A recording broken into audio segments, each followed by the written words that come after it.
everyone. Our team is Galwon Kim and Yoongyung Kim, who are freshmen in the Department of International Relations.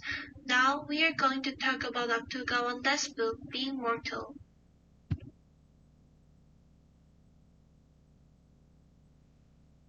Being Mortal became a bestseller for the New York Times after being published as a third book by Atul Gawande, a second-generation Indian immigrant and surgeon.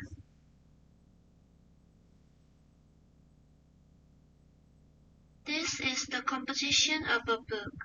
The independent self, things for a Paul, dependence, assistance, a better life, letting go, hard conversations, and courage. Of these, our team's presentation today.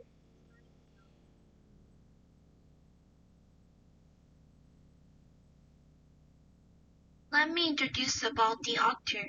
Atul Gawande is a surgeon at Brigham Women's Hospital in Boston, a staff writer for The New Yorker, and a professor at Harvard Medical School and the Harvard Medical School of Public Health. He was won the Lewis Thomas Prize for writing about science, a MacArthur Fellowship, and 2 National Magazine Awards. In his work in public health, he is executive director of Aridan Labs, a joint center for health systems innovation, and chairman of Lightbox, a non-profit organization making surgery safer globally. About the character, Sarah Thomas and Dr. Marco. Sarah Thomas, she is 34 years old. She has a child, Vivian Bonapoli, suffer from lung cancer disease. She has a husband, Dr. Marco. It's a medical team that helps Sarah get over her illness. Sarah Creed and Grandma Rickox and Dave Galloway. Sarah Creed, she is a hospice nurse. I treat Miss Rickox and Dave Galloway. Grandma Rickox and Dave Galloway, they get hospice care because their condition worsened.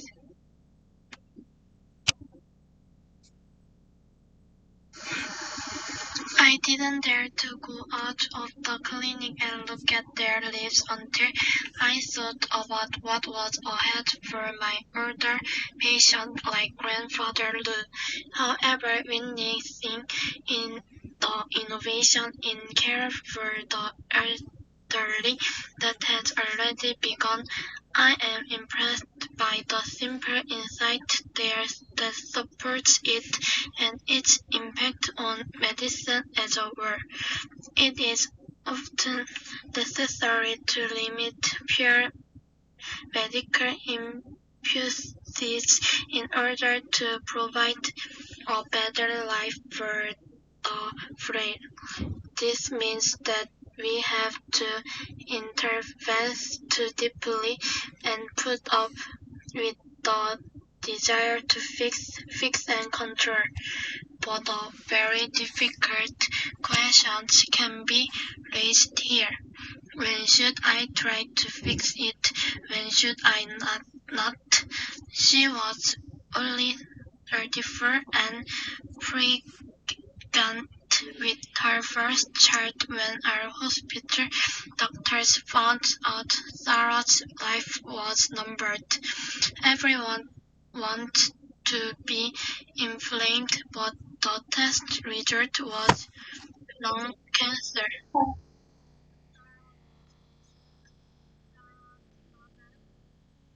Lost her best friend to lung cancer, began to cry.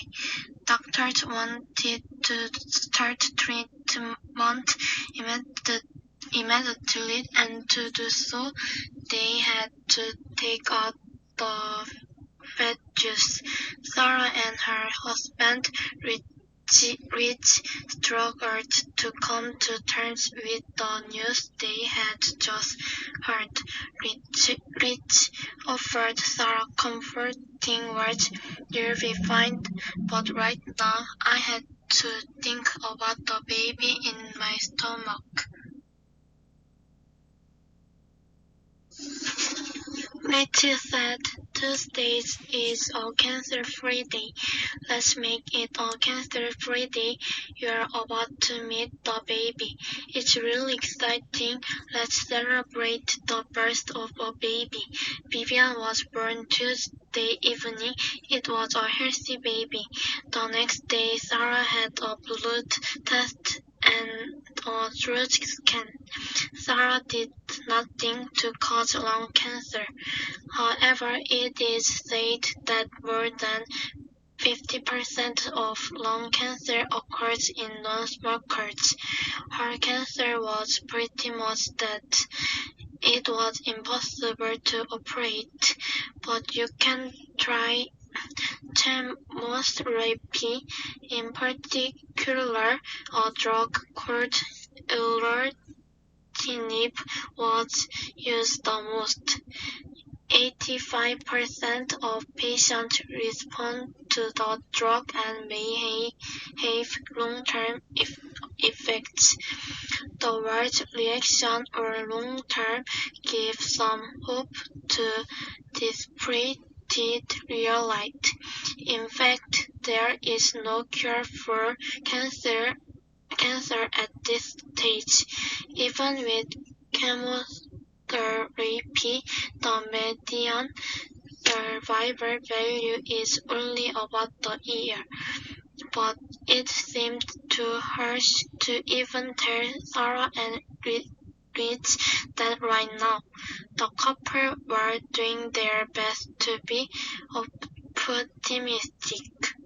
Sarah started taking erlotinib. He was treated to put cold water around his lungs with a needle, but the water was filled again, which forced him to repeat painful treatments. Eventually, Sarah was admitted back to hospital 3 weeks after giving birth to Vivian. This is because it causes breathing difficulties in log birds. Tests have revealed that her cancer cells are not mutants that respond to erlotinib. Upon hearing from Dr. Marco that erlotinib would not work, Sarah suddenly had the urge and react violently enough to jump into the bathroom during the conversation. Dr. Marco suggests a different way. It is a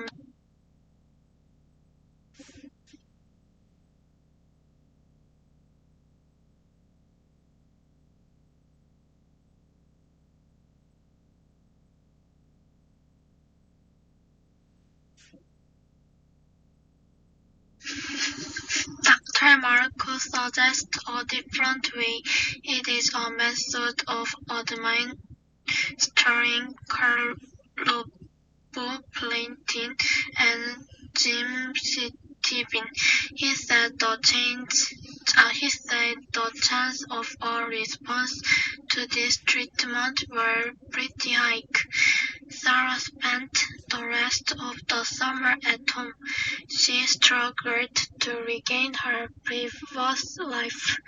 One day in October, however, he learned that the tumor had become much larger and that chemotherapy had failed. This time it was changed to a drug called pemetrexed. Very few patients have benefited from this drug. Sarah tried to respond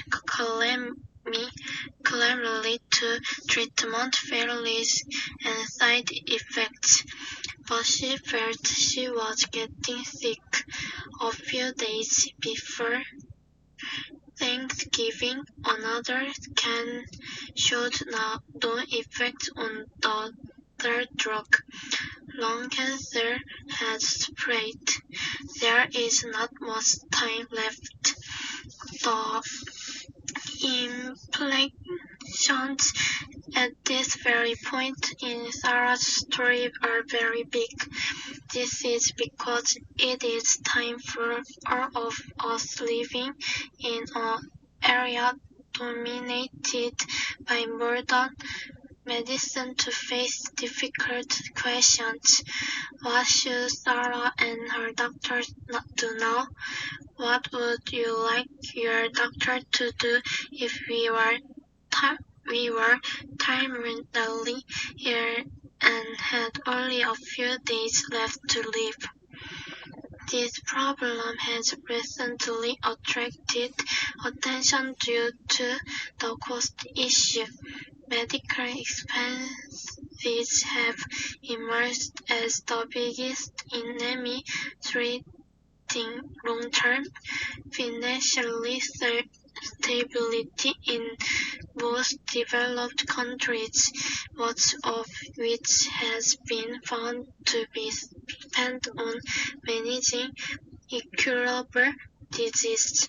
It costs a lot of money, but few people know at what point the treatment should stop, even though death must come after all. I went to see a patient in the intensive care unit of our hospital and talked to an intensive care specialist for a while. Most of the patients lying there knew for a considerable time that they were hopeless. Nevertheless, their families and doctors were not prepared for the final stage at all.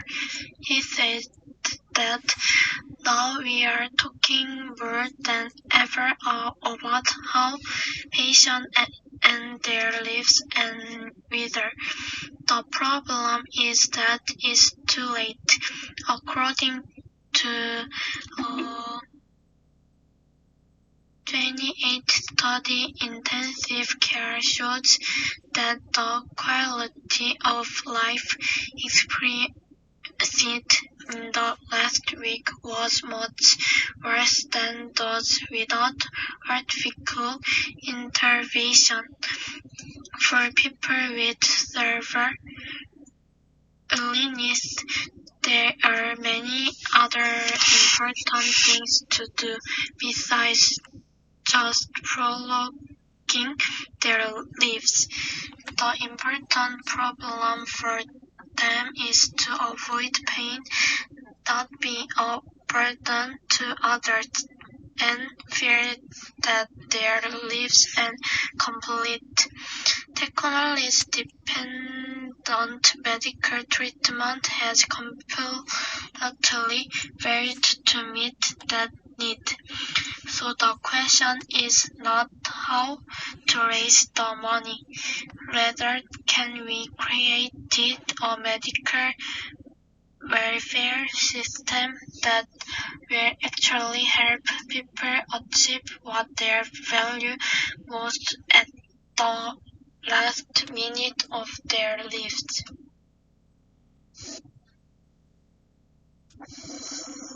In the past, you didn't have to worry about dying.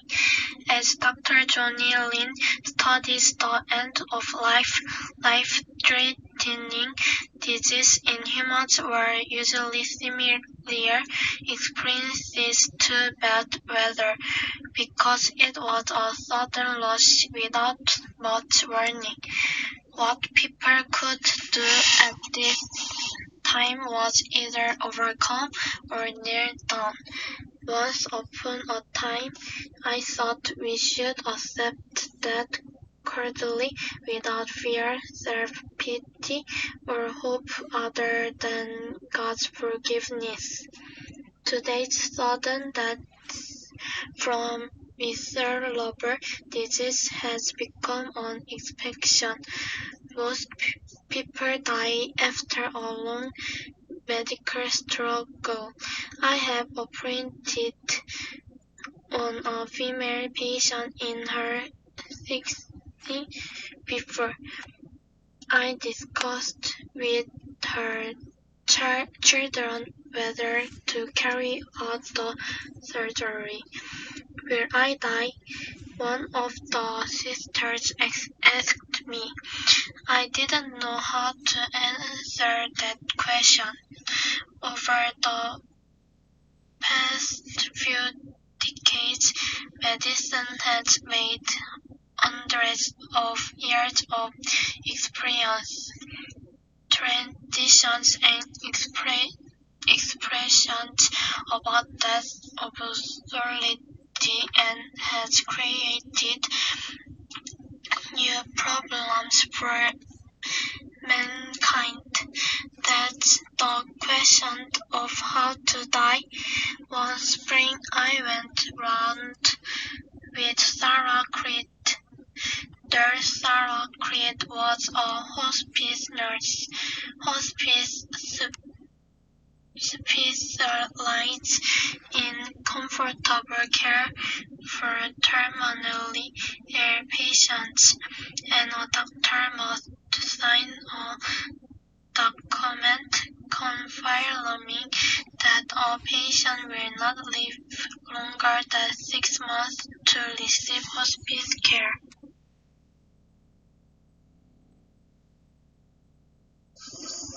Creed knocking on Grandma Lee's door with a tranquil burning stethoscope in his hand was far from the hospice I had imagined it.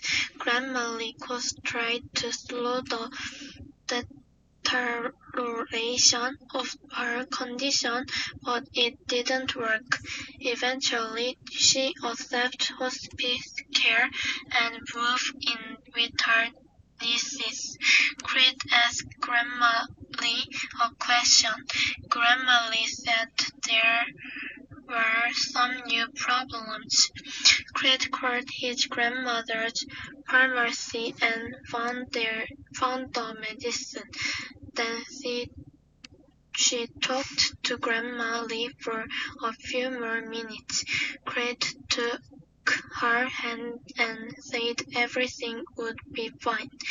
I recalled when my grandmother was in good condition. After leaving the house, I was confused by what Creed showed me, because much of what she did at her grandmother's house seemed like a life-extending measure. Wasn't the purpose of hospice to leave the whole process naturally? Hospice said that was not the purpose. The difference between general medical practice and hospice care was where to prioritize. It helps to enjoy life as much as possible rather than medical practice. Choosing to receive hospice care is not easy decision. In fact, only a quarter of the people who come to the hospice have accepted their fate. That's why the nurse should make the patient like and trust her, she said.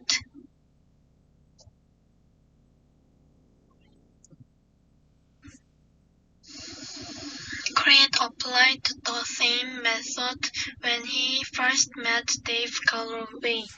He chose to receive hospice care or hospice care among the option to go to intensive care. She and hospice manager John Nowak concluded Dave had only a few days left. Hospice taught his family, Sharon, how to cope. A few days later, the Daves even ate out at their favorite restaurant. David's health deteriorated and died a week later. Peacefully at home, surrounded by families. A week later, grandmother Ricox died. Hospice care has attempted to provide a new concept of how to die. Just before Thanksgiving, Sarah, her husband Rich, and mother met Dr. Marco. It was to discuss what options Sarah had left. She had already received 3 chemotherapy treatments, but they were minimal even if they worked.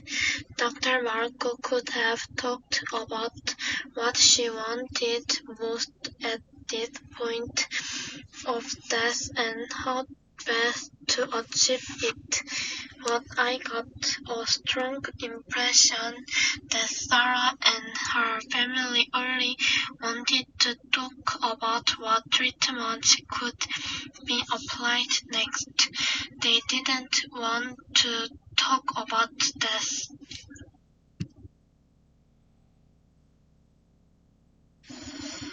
Later, after Sarah died, I had a chance to talk to her husband and parents. Sarah was well aware that she could not cure her illness.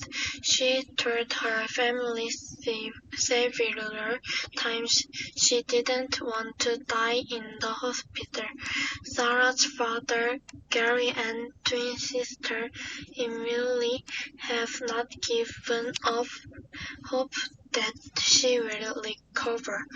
Dr. Marco looked through the crowd in the room. He tried to reach scientific conclusion. He advised families that at some point it would be good to consider supportive care, which relieves pain and helps with psychological stability. Sarah and her family put all their hopes on the new drug. She has tried 3 treatments. In the end, I had to accept fate. People think doctors would be well prepared to lead these millions of patients. However, there are 2 disturbing factors. First, doctors view themselves can be unrealistic. Secondly, doctors are reluctant to pass even this much on to patients. Doctors hesitated to make remarks that trample on patients' expectations because Dr. Marco wasn't the only one who didn't want to talk to Sarah about the truth. So did I.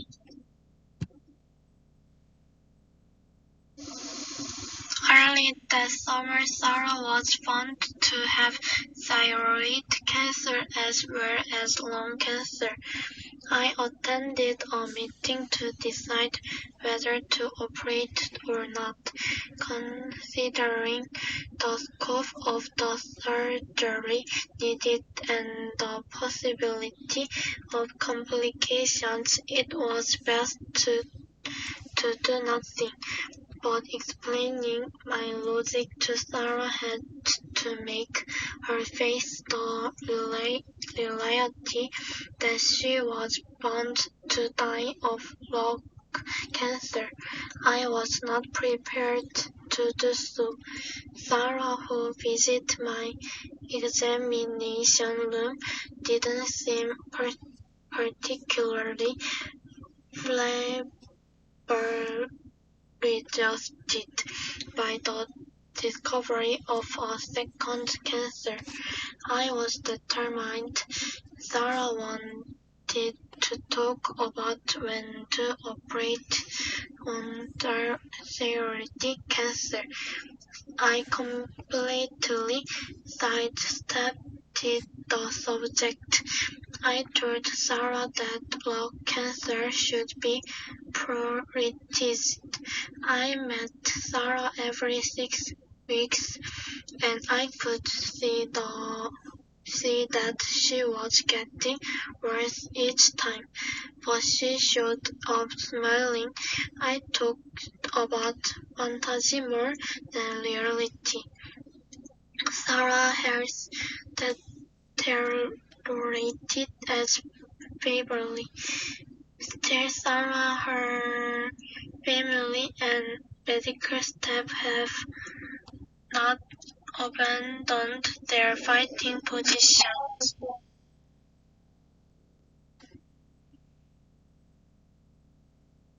Medics gave Sarah 2 weeks to recover from radiation therapy. It was then planned to use another experimental drug developed by a small biotech company. Her chances of recovery were dwindling rapidly, but who can affirm that the chances of death are zero? In 1985, a paleontologist published a solo paper which he was diagnosed with abnormal mesothelioma. It's an uncommon but very deadly cancer. After being diagnosed, he went to the medical school library to look up the latest scientific people on mesothelioma. It is incurable and deadly, but he began to look at graphs of patient survivor curves.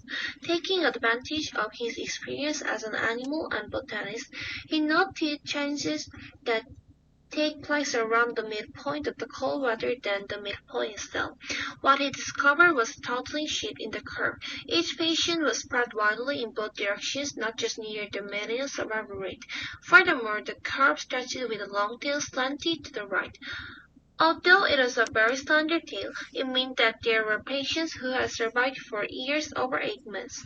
That's where he found comfort. He could imagine himself surviving a long time, and that's how he actually survived. Every time I meet a terminally ill patient, I think of him and his writing. No matter how slim it is, there is always a chance of surviving with a long tail. What's wrong with trying to find that possibility? In my view, there is nothing wrong. However, at the same time, we must prepare for results that are much more likely than that. The problem is that modern medical systems and cultures are created only for the long tail. We have created a system that amounts to trillions of dollars medically to provide something like a lottery, but we are only offering very basic services to patients who have little chance of landing the lottery. Hope is not a plan, but the only plan we have is hope. There was no miraculous recovery for Sarah, and the last came, but neither I nor my family was ready. Arriving at the hospital, Sarah was diagnosed with pneumonia. The whole family was so distressed because I thought she'd done her best not to get infected, washed her hands thoroughly, and people with young children refrained from visiting. And even baby unlimited her time with Sarah if she had a little runny nose. But Sarah's ability to diffuse and remove lung secretion remained constantly weakened. It was due to multiple radiation treatments and chemotherapy as well as cancer. In a way, the diagnosis of pneumonia was rarely used because it was just an infection and a treatable disease. Medics administered antibiotics intravenously and supplied high doses of oxygen through masks. Family members surrounded her bed and prayed her for antibiotics to work. By reasoning each other, that is a reversible problem. But by that night and the next morning, her breathing had only become increasingly difficult. Since that, Sarah has been unconscious and has only one choice left for the medical staff. It is to connect the ventilator.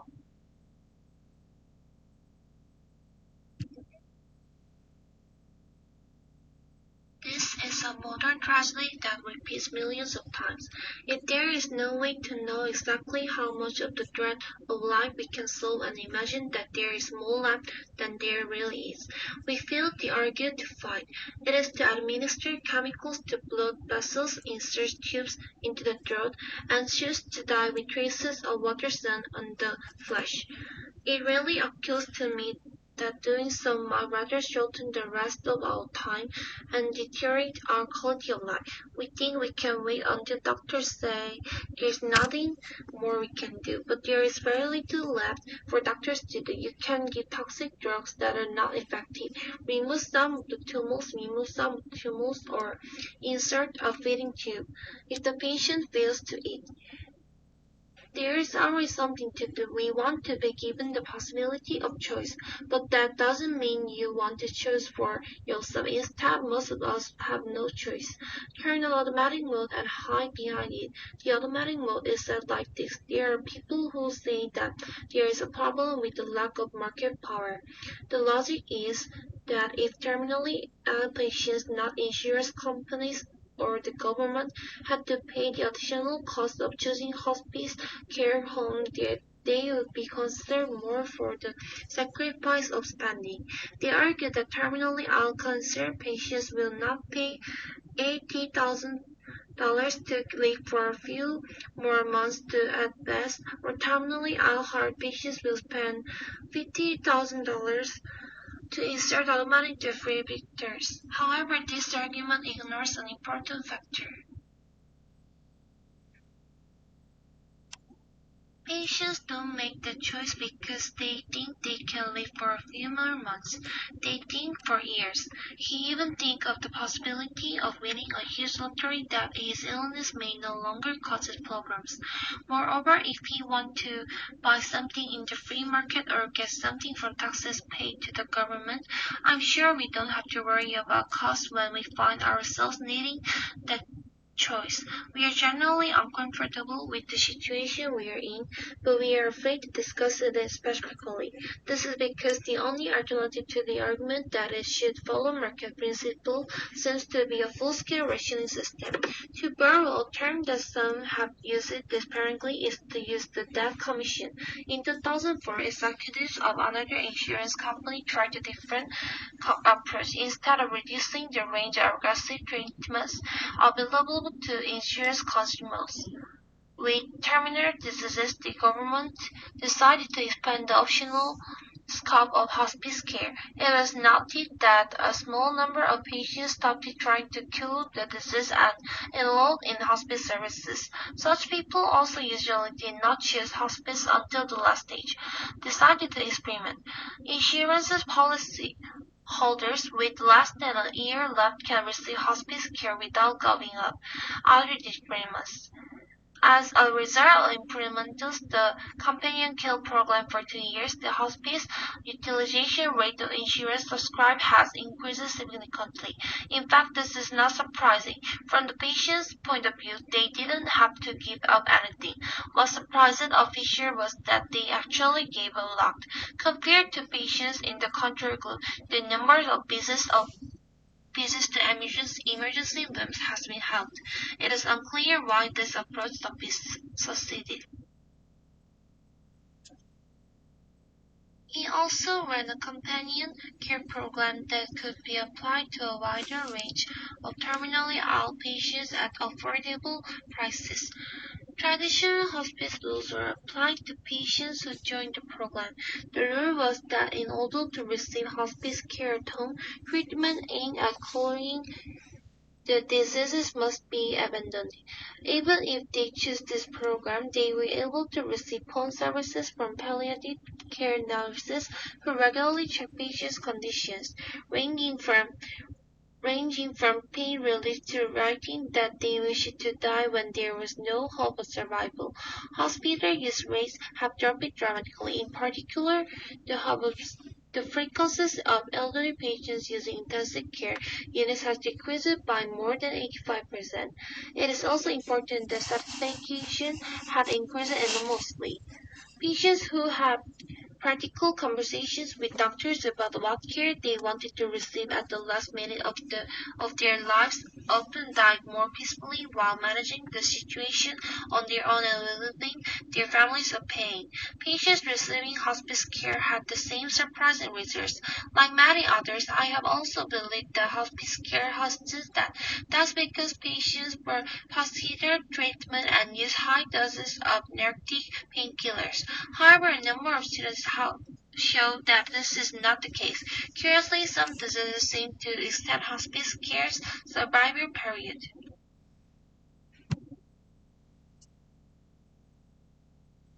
I met a teacher who works as a palliative care specialist in a hospital. She is a person who has experienced such difficult conversations thousands of times and is a nationally recognized pioneer in training doctors and other officials to handle issues surrounding the final stage of their lives with patients and families. It is easy to make basic mistakes in misleading concepts. Most doctors believe the purpose of the end of life counseling is to find out what patients want. There is not only one way to help terminally ill people go through this process, but she says there are some rules that must be followed. First, we have to sit together and take time, sitting down to understand what is most important to them in this situation. Based on this, the purpose of the consultation is to advise and provide information on how best they can achieve what they want. To do so, listening is as important as speaking. She explains that if more than half of the counseling hours were spoken by the counselor, it would have been too much. She has a list of questions that she must ask to protect her patient before it is time to make up her mind.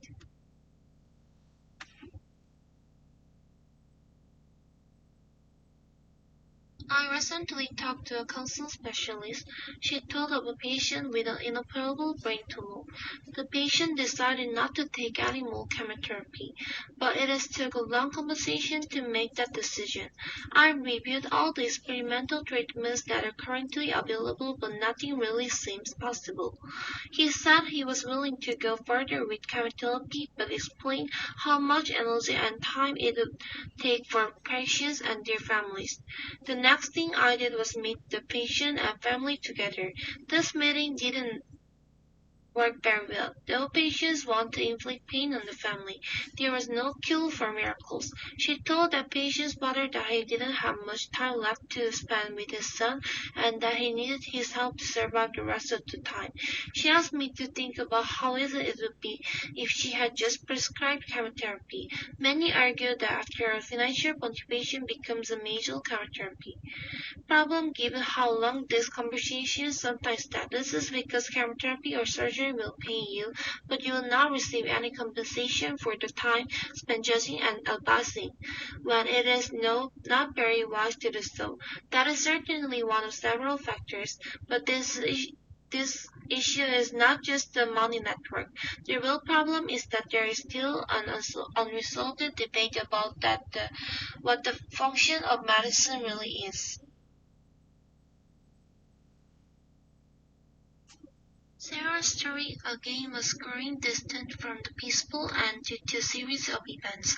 At that time, there was a person who watched the whole situation with confusion and went on to meditate, which was Dr. Morris, Sarah's primary care physician. Sarah's breathing immediately relaxed as soon as palliative care team prescribed a small amount of morphine. Seeing Sarah's pain lessen, the family thought they didn't want to suffer anymore. Now the family was stopping the medical staff. I went to the chief nurse and told her to stop everything. Sarah might have lived longer if she hadn't done anything. At least she found peace at the very last minute.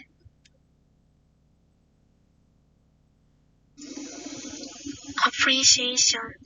Death comes at an unexpected moment, so every human being becomes infinitely weak in the face of death. With the development of modern medicine, death can be delayed at all, but this process is also painful. As I, as I read this book, I agonized over how to die, as the title suggested.